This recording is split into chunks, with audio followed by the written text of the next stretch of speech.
World Health Organization. Ebola is a global health emergency. Will Americans lose constitutional rights? As I sit here and take in all of the news from every direction, all I see is deceivers, liars, corporate media, cover-ups, agenda, all pushing the same propaganda. It's time for a game changer, a visionary, an innovative person who changes the way that people think of the situations. It's time for Game Changer TV, telling it like it is. Get in the game. I literally have 50 videos in PowerPoint that I'm trying to get to. I stopped every single one of them to get to this video that I saw an article on today. Thank you for tuning in to Game Change TV. I'm your host, Terri Lynn, and this is the channel where every day we're telling it like it is. Today is June 2nd, 2026. So, the World Health Organization says Ebola is a global health emergency. Y'all, this is serious. Will Americans lose constitutional rights? Let's jump into this. The World Health Organization says that Ebola is a global health emergency. The World Health Organization has officially declared the ongoing Ebola outbreak in the Dominican Republic of Congo and Uganda to be a public health emergency of international concern. I ask, could a global health emergency by the World Health Organization become a pandemic? Yes, a global health emergency can escalate into a pandemic. But the emergency declaration itself does not automatically mean a pandemic is inevitable. But how quickly can a global health emergency turn into a pandemic? An outbreak can evolve into a pandemic in a matter of weeks. Fueled by modern global air travel, a highly contagious pathogen with efficient human-to-human transmission can spread from a remote village to a major international cities in less than 36 hours. This is from May 19th from BBC. Ebola outbreak may be spreading faster than first thought, World Health Organization doctor warns. June 1st, yesterday, Ebola hantavirus, now eroding global health cooperation, could threaten worse crisis ahead. How global health cooperation can threaten worse crisis ahead. The recent Ebola and hantavirus outbreaks, respectively in the Congo and Uganda on a cruise ship in the Atlantic, remind us that the next health crisis is never far away. They also illustrate the World Health Organization's key role in global coordination and the importance of international cooperation for more effective responses. This sounds like an 11th grade or 10th grade civics book propaganda. The reason, imagine me reading it out of a textbook and you're a 15-year-old kid. The recent Ebola and hantavirus outbreaks, respectively in the Congo and Uganda on a cruise ship in the Atlantic, remind us that the next health crisis is never far away. They also illustrate the World Health Organization's key role in global coordination and the importance of international cooperation for more effective responses. The World Health Organization declared the Ebola outbreak a public health emergency of international concern, raising a global alert that the outbreak may require a coordinated international response. Are y'all ready for this? I asked this question and the response came from World Health Organization. Yes or no, if Ebola became a global pandemic, could it involve more loss of freedom than COVID to contain it? Yes. If Ebola were to somehow achieve widespread global transmission, the localized containment measures required, such as mandatory cordons, sanitaries, military enforced quarantines, Forced isolation of all contacts would likely require much more restrictive movement and significantly greater suspension of personal freedoms than the stay-at-home orders used for COVID-19. From today, Ebola, 3 vaccines rushed into development for the Ebola outbreak. 3 experimental vaccines are to be fast-tracked in response to the ongoing outbreak of Ebola virus. What was COVID vaccine? An experimental vaccine. And we all know what is happening now from that experimental vaccine. And now 3 more are being fast-tracked for Ebola. From New York Times, as Ebola spreads, scientists race to find vaccines and treatments. From yesterday, 3 Ebola vaccines, let me move this, in development amid growing outbreak fears. From Reuters yesterday, Moderna and other groups get $60 million to develop Ebola vaccine. More developments from the Ebola outbreak. Now, 3 new vaccines are currently being developed to combat the rare Bundibugyo strain of Ebola as health authorities race to contain a deadly outbreak. The outbreak, centered in the Democratic Republic of the Congo, has already claimed nearly 250 lives and is raising fears that it could become one of the worst Ebola crises in history. And cue the music. Gavi Alliance, who delivers vaccines, who Bill Gates is heavily involved with, they put out an article March 19th, 2021. While we were still dealing with COVID, Gavi Alliance put this out. Will Ebola be the next pandemic?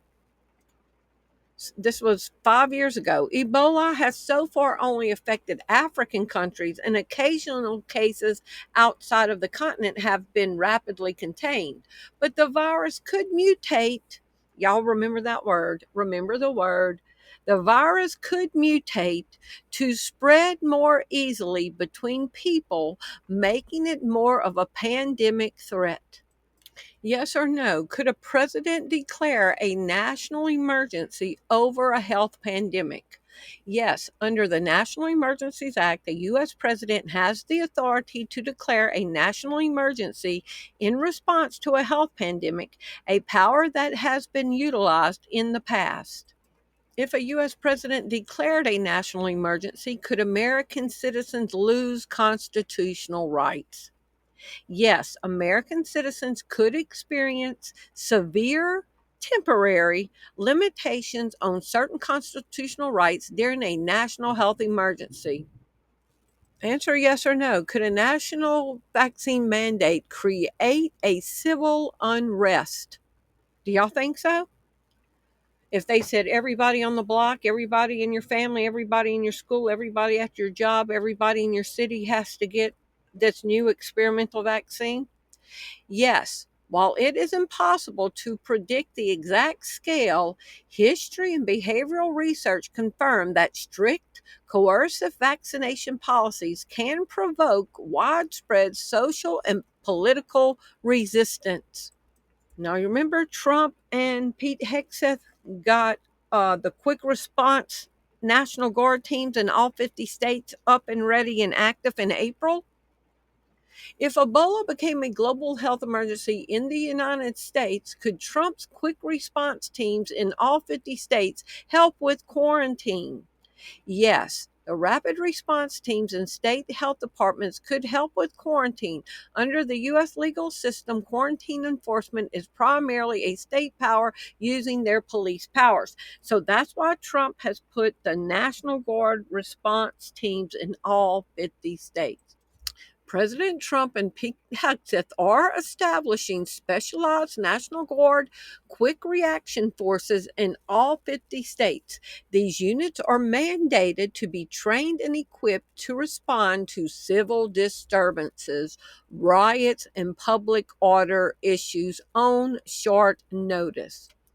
This was from 2 years ago. Colorado healthcare workers make history, get live Ebola vaccine. A few medical employees at Denver Health made history today. They became some of the first people to get the live Ebola vaccine for preventative measures. You've likely heard of Ebola, a rare but deadly disease. Back in 2014, there was a major outbreak in West Africa that did lead to some cases here in the United States. 9 News reporter Jaleesa Irizarry sharing with us why a medical team here in Colorado are some of the first to get the vaccine. Go ahead and take her back to the room where we were set up. Yeah. Okay. So much of a hospital is procedural. Hello. But nothing is routine when the doctor is the patient. And we're like fun people, right? Dr. Maria Frank is eager today to take on something Exciting. and even a little momentous. Historic. Yeah. Dr. Frank is getting the Ebola vaccine today. Little folk. Denver Health says they're the first high-infection medical team to get it as a preventative measure. And there we are. They're one of 13 centers in the U.S. All right. that can care for Ebola patients. Just like that. Although So in December 2023, the first Ebola vaccines, quote unquote, injected into patients in Colorado. I said, why are the new Ebola vaccines under development when 2 years ago Merck had the vaccine? Merck's approved Ebola vaccine only protects against the Zaire strain of the virus. New vaccines under expedited development by organizations like Oxford University, Moderna, and International AIDS Vaccine Initiative. Y'all know what we heard was in the last vaccines, okay? Merck's shot does not effectively cover the new strain. I typed in 2024, Colorado health doctor got Ebola vaccine. Boy, voice to text it and recognize me. The live Ebola vaccine received by Colorado healthcare workers was produced by the pharmaceutical company Merck. And this is why they want this new vaccine. It's going to be mRNA technology. Just like COVID vaccine. This was from June 28th, 2020, May 28th, 2026. Ebola spreads as concerns grow over the United States response. Here we go. And what is Trump plotting? And are we about to lose freedoms? Did you read this yet? Have you seen this? Are you in total shock? I'm in complete, I don't even know what to say about this. Trump will send Americans exposed to Ebola while abroad to a new facility in Kenya. What? Can you imagine you're an American citizen and you can't go home? You can't seek medical treatment in America? You have to go to Kenya? I don't even, I'm struggling for words here, as you can see. Does anyone think this is okay? Does anyone think this is okay? You may have been exposed to Ebola. Okay, we're going to send you to Kenya. You're an American. You got to go to Kenya. I'm speechless. I don't even know. This is so ludicrous. I don't even know what to say. Let me know what you think in the comments, because I think this is absolutely insane. Trump administration to send Americans exposed to Ebola to Kenya. This was from May 27th. Americans exposed to Ebola in Africa will be sent to Kenya for care, Trump administration says. So I said, can the United States government send you to another country? No, the United States government cannot deport, exile or ban its own citizens from re-entering the country. U.S. citizens cannot be legally sent to or detained in a foreign country for quarantine against their will, as this violates fundamental constitutional rights. The constitutional rights, citizens' rights, U.S. law, and the Constitution guarantee citizens the right to return to their home country, meaning the government cannot ban their return. Denying a citizen re-entry to the United States is legally unconstitutional. Remember, Trump said he didn't know if he had to uphold the Constitution? As re-entry is an inherent right for citizens. While the government can mandate quarantine or testing upon arrival, stranding a citizen in another country over a disease is legally barred. U.S. citizens exposed to Ebola will not be coming home, apparently. The New York Times, citing 3 people with knowledge of the plans, reports the Trump administration is sending them to Kenya for observation and treatment. It is a break from normal practice. Citizens are usually repatriated, especially when their home country can offer a higher standard of medical care. And by the way, we're equipped to do it.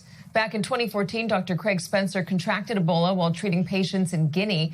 He was in intensive care in Bellevue Hospital right here in New York City for 19 days. Other Americans were evacuated to places like Omaha, Nebraska, and treated in specialized U.S. facilities with advanced ICU care and isolation rooms. Dr. Spencer survived, and he's now telling the Times that the U.S. is abdicating its responsibility to protect American citizens. Right now, roughly 1,000 people have been infected with Ebola in Congo, an outbreak that has killed more than 200 people in just 11 days. It is the 3rd largest outbreak right now so far on record. The Trump administration has sent 1 American doctor with symptoms to Germany and monitored 6 other Americans in Germany and the Czech Republic. The original plan was to monitor high-risk Americans in Kenya while transferring anyone who developed symptoms to Europe for treatment. But now dozens of U.S. Public Health Service officers are reportedly being trained to deploy to Kenya to provide treatment there. Here is how Secretary of State Marco Rubio explained the new policy today during a cabinet meeting at the White House. The number one priority of our foreign policy is to protect the American people. We cannot and will not allow any cases of Ebola to enter the United States. So we've surged assistance to make sure that is being contained there. And obviously, multiple agencies involved here are also very involved in tracking people just to make sure that nobody comes into this country that has Ebola and creates a problem for us. These are American citizens. And again, we have treated them here at home before and done so successfully. MS Now senior medical analyst and critical care physician with the U.S. Air Force Reserves, Dr. Vin Gupta, says Kenya, while better than Congo, is not the U.S. He says it lacks the same level of critical care infrastructure and warned Ebola can turn rapidly and unpredictably. Quote, from a moral standpoint, he told us, we are leaving Americans behind with substandard care. We owe them better. This comes, by the way, as the U.S. has already arguably made it easier for Ebola to spread, cutting U.S. aid and the very systems designed to stop outbreaks before they get out of control. And you're hearing Marco Rubio saying they can't come back into their own country. Legally, the United States government cannot deport, exile, or ban its own citizens from re-entry into their country.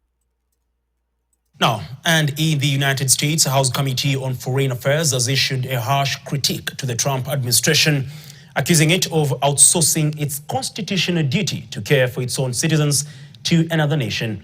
This critique follows a highly controversial plan to construct a U.S. military-run Ebola quarantine facility in Nanyuki, Kenya, a move U.S. lawmakers call a glaring contradiction given Washington's recent massive health aid cuts to Kenya. And look at this question. Would Americans sent to a Kenyan quarantine center not have any U.S. constitutional rights? Americans sent to a U.S.-operated quarantine center abroad would generally not have the full spectrum of a U.S. constitutional rights they enjoy on domestic soil. The Constitution does not automatically apply to U.S. citizens or non-citizens in foreign territories. There you go. The U.S. president wanting to ban American citizens, which is illegal, knowing they would not have any constitutional rights in another country. And Kenya started protesting Trump wanting to bring a quarantine center to Kenya for Americans. So just for the heck of it, I typed in, could Trump build a data center sized quarantine facility in another country? Yes, under international law, a foreign government like the United States can build and fund medical or research facilities, including data center sized quarantine and biocontainment structures on foreign soil, provided they negotiate and secure approval from the host country's government. Y'all, is that part of the reason why Trump is building all these huge concentration camp things in the United States? But he can also build them in other countries if the other countries agree to it. And Dr. Oz says he's confident that the U.S. can work something out with Kenya over the Ebola facility, because right now Kenya has blocked it. On Ebola, if Kenya does end up blocking the U.S. quarantine facility there, and it seems like they might since the Kenyan courts are delaying it, where will Americans who have been exposed end up going? And then why can't they just come to the United States? I mean, I think you would probably agree that the U.S. has pretty good health care here. So where will they go, and why not to the U.S.? Jennifer, the main issue with having a facility close to the Democratic Republic of the Congo is if a patient is sick. Again, I'll speak as a heart doctor. I want to take the patient to the OR that's right next door to the room they're sick in, not to the building next to them, or to 3 buildings 2 blocks away. We are confident, and the State Department's working on this diligently, that they're going to be able to work out something with Kenya. There has already been a fair amount of communication around this issue. We have and that's by the way, there's a UK base there. We have other people who might be willing to welcome us, and we have our German colleagues as well. So there's many places we can send folks, but sending them across the world, especially when we're not sure what's going on with them, is probably not the wisest move. What is about to happen? What is about to happen? Yes or no, if an American is in a quarantine center in another country for Ebola, could they be mandated to take a vaccine? Yes, if an American citizen is held in an overseas facility for Ebola exposure, the governing authority operating the quarantine center could mandate medical interventions, including vaccinations. Are y'all ready for this? Again, would Americans sent to a Kenyan quarantine center not have any U.S. constitutional rights? Americans sent to a U.S. operated quarantine center abroad would generally not have the full spectrum of U.S. constitutional rights they enjoy on domestic soil. Again, if Americans were in Kenya over exposure to Ebola, could the Kenyan government mandate they be vaccinated? You have no rights. You have nobody protecting you. Yes, under Kenyan public health law, the government generally retains the authority to mandate vaccinations for individuals within its borders to prevent the spread of infectious diseases. So the Kenyan court is trying to block Trump from creating this quarantine facility over there. But Dr. Oz says he's confident they're going to make a deal with Kenya to be able to build it. Answer this yes or no. Could Ebola become a political hotbed? Yes, history shows that Ebola outbreaks can easily become highly polarized political issues. During previous outbreaks, politicians have used public fear of the disease to push border security and immigration agendas, and local governments have implemented unconstitutional quarantines that contradict medical science. Will Gavi provide Ebola vaccines to Kenya? Because Gavi is who delivered the COVID vaccines to Africa.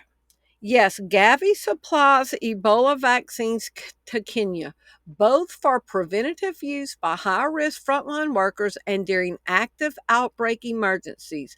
Low and lower middle-income countries receive doses free through the global Ebola stockpile, though supplies for the specific strain are currently being fast-tracked into production. The mRNA vaccines. Is Bill Gates heavily involved with Gavi? Yes, Bill and Melinda Gates Foundation are heavily involved with Gavi, serving as its primary founder, largest private donor, and a permanent member of the Gavi board. And he's going to make sure people get this vaccine. From May 24th, UK scientists rushed to develop an Ebola vaccine using the COVID shot technology. Will the Ebola vaccine be mRNA? Yes, although the only currently licensed Ebola vaccine are Verbo or viral vector vaccines, a new mRNA, that can connect you to the Internet of Things, the Internet of Bodies, the intranet of bodies. A new RNA Ebola vaccine for the, I don't know how to say it, strain is currently being developed and fast-tracked into critical trials by Moderna, the Operation for Life, the Software for Life, y'all remember that? And other research groups. Ebola and hantavirus. Is the world prepared for the next pandemic? Do you remember how there were 33 cases for all of the COVID stuff? Watch this. Today we have 33 cases. There are now 33 cases. We have 33 confirmed positive cases. So today we have 33 confirmed cases. We have 33. There were 33 confirmed. There are now 33 confirmed cases, bringing the total number now to 33. A total of 33 people. That's a 4-minute compilation, by the way, but you get the point. Well, I also saw something about the number 33 with the hantavirus, so I looked into it, and it just kept going. The first thing I came across was this silly, flashcard style video talking about 3 things that you need to know about the hantavirus. The first of which was that 3 people died while on board the cruise ship. 3 and 3. Not a big deal though, right?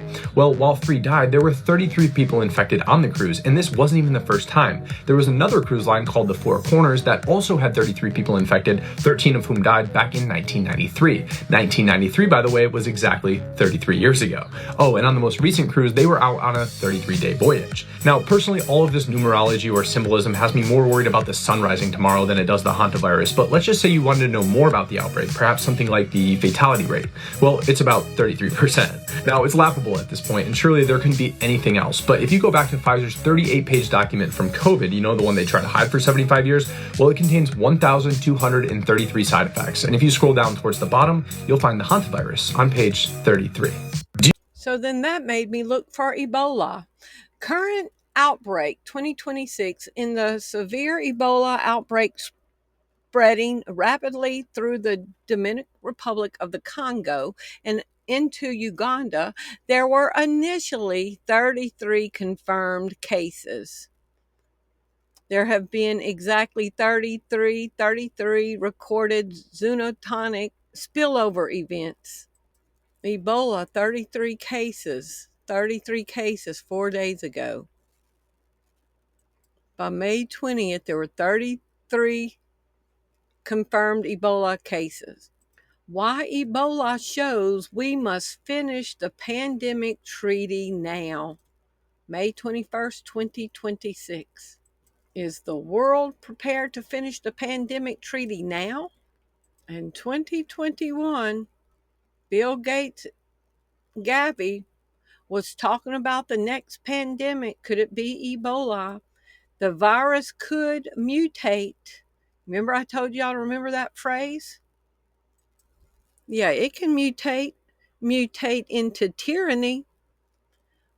When systems or institutions mutate into tyranny, they typically abandon democratic or egalitarian norms in favor of unchecked, centralized paranoia and government control.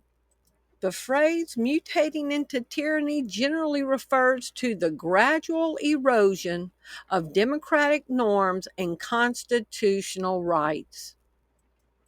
So you not being able to come back into your own country, denying you of your constitutional rights, we are about to mutate into tyranny.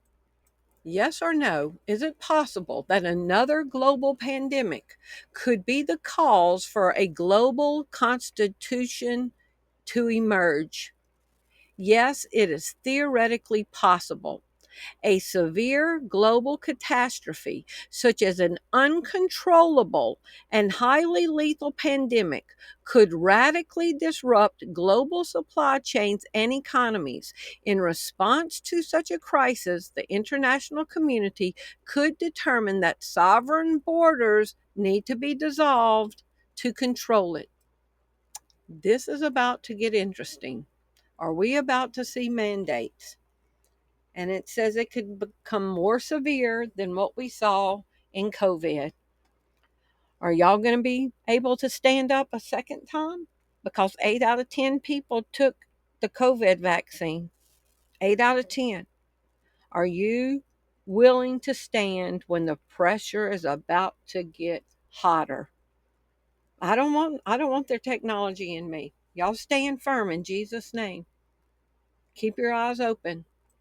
I love y'all. Thank you for watching. If you appreciate the content that you find on this channel, would you prayerfully consider supporting the ministry?